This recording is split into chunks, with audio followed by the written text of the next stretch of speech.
Hi అండి, అందరికీ నమస్తే. నేను మీ కుట్టి. Welcome to cuties kitchen. ఈరోజు మన స్పెషల్ రెసిపీ ఏంటి అంటే అందరూ చాలా ఇష్టపడి తినే స్వీట్ అదే అండి గులాబ్ జామున్. సో ఆలస్యం చేయకుండా ఎలా చేయాలో చూద్దాం పదండి. సో నేను ఈ రెసిపీ కోసం ఎంటీఆర్ గులాబ్ జామున్ ప్యాకెట్ తీసుకున్నానండి. ఇది 175 గ్రామ్స్.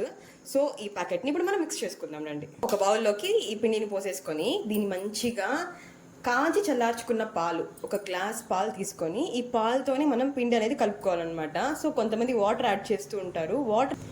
వాటర్ యాడ్ చేయడం వల్ల మనకి పాలు ఇచ్చేంత టేస్ట్ అనేది వాటర్ ఇవ్వదండి. సో మనం పాలతోనే పిండిని కలుపుకుంటాం. సో కొద్దిగా పాలు యాడ్ చేసుకొని మనం పిండిని కలిపేసుకుందాం.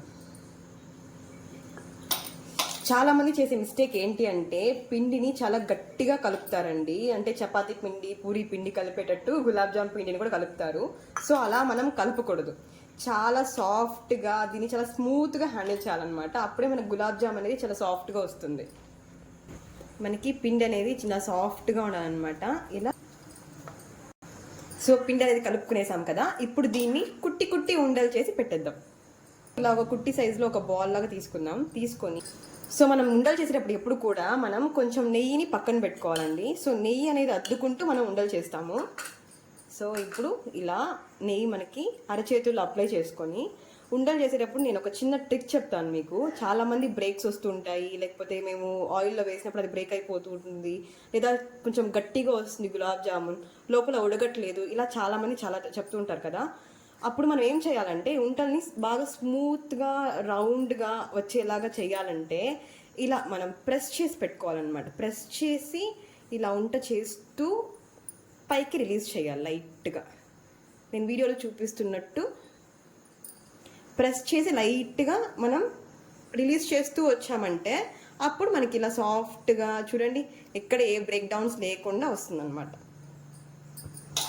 సో ఇలాగే మనం అన్ని రౌండ్స్ చేసేసుకొని మంచి బాల్స్ షేప్లో అన్నీ చేసేసుకొని మళ్ళీ చూసేద్దాం. సో చూసారు కదండి, పెద్దగా ఉన్న బాల్ కాస్త కుట్టి బాల్స్ అయిపోయింది. సో ఇప్పుడు మనం ఆయిల్ కాగబెట్టుకొని అందులో మనం ఇవన్నీ వేసి గోల్డెన్ బ్రౌన్ కలర్లోకి వచ్చినాక రోస్ట్ తీసుకుందాం. సో ఇప్పుడు మనం గులాబ్ జామ్ కావాల్సిన జీరా అనేది కాంచుకుందాం అనమాట. సో దానికోసం నేను ఈ సైజ్ కప్లో 2 కప్పులు షుగర్ అనేది తీసుకుంటాను అనమాట. So 1 and 2. So 2 cups sugar అందులోనే ఒక 3 కప్పులు నీళ్ళు పోసుకుందాం.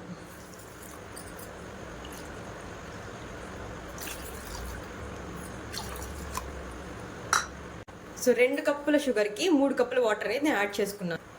నేను ఇప్పుడే ఇందులో ఒక 5 యాలకులు ఇలా దంచుకొని యాడ్ చేసేస్తున్నాను అనమాట షుగర్ వాటర్లో. సో ఈ జీరా అనేది కాగేటప్పుడు ఆ ఫ్లేవర్ కూడా మంచిగా పడుతుంది కాబట్టి నేను ఇప్పుడే యాడ్ చేసేస్తున్నాను. సో ఇది మంచిగా కాగి జీరా అయ్యేంత వరకు పక్కన పెట్టేద్దాం. ఇప్పుడు ఒక సైడ్ జీరా కాగుతూ ఉంటుందండి, ఇంకోసారి మనం కడాయి పెట్టుకొని ఆయిల్ యాడ్ చేసుకుందాం. సో ఆయిల్ అనేది ఈ కుట్టి బాల్స్ అన్ని బాగా మునిగేలాగా పోసుకోవాలండి. సో ఫ్లేమ్ అనేది మనం కొంచెం మీడియంలో పెట్టుకొని అడ్జస్ట్ చేసుకొని ఒక్కొక్క బాల్గా యాడ్ చేసేద్దాం.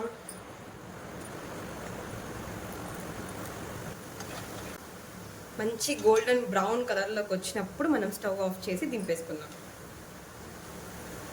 సో చూసారు కదండి, ఇలా మంచి గోల్డెన్ బ్రౌన్ కలర్లోకి వచ్చినప్పుడు మనం తీసేసుకుందాం. ఇంకొక దాంట్లో ట్రాన్స్ఫర్ చేసుకుందాం. సో చూసారు కదా, జీరా కూడా మంచిగా మనకి కాగిపోయింది అనమాట. చక్కెర మొత్తం కరిగి ఒక 5 minutes చక్కెర మొత్తం కరిగిపోయిన తర్వాత ఒక 5 to 10 minutes బాగా పెట్టి అది కొంచెం థిక్ కన్సిస్టెన్సీలోకి వచ్చిన తర్వాత మనం ఫ్లేమ్ అనేది ఆఫ్ చేసేసుకుందామండి. సో జీరా కాగిపోయిందండి, ఆఫ్ చేసి మనం దింపుకునేసాము. ఇప్పుడు ఈ జీరాలోకి మనం ఫ్రై చేసి పెట్టుకున్న గులాబ్ జామున్స్ అనేది ట్రాన్స్ఫర్ చేసేద్దాం.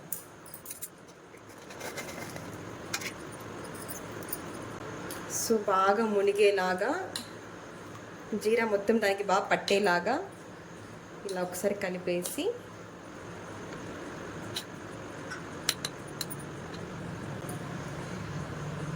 ఒక 1/2 hour to 1 hour దీన్ని అలాగే పక్కన పెట్టేస్తాము. బికాజ్ ఇప్పుడు కుట్టిగా ఉండేది కాస్త కొంచెం బుట్టగా అయ్యి మనకి గులాబ్ జామ్ అనేది రెడీ అయిపోతుంది. సో మనకి ఆ బుట్టగా అయినప్పుడు మళ్ళీ ఒకసారి మీకు చూపిస్తాను. సో చూసారు కదండి, మన టేస్టీ గులాబ్ జామున్స్ బుట్టగా రెడీ అయిపోయింది. సో మీరు కూడా ఇలాగే ట్రై చేసి ఎలా వచ్చిందో నాకు కమెంట్ చేయండి. And don't forget to like, share and subscribe. Thank you.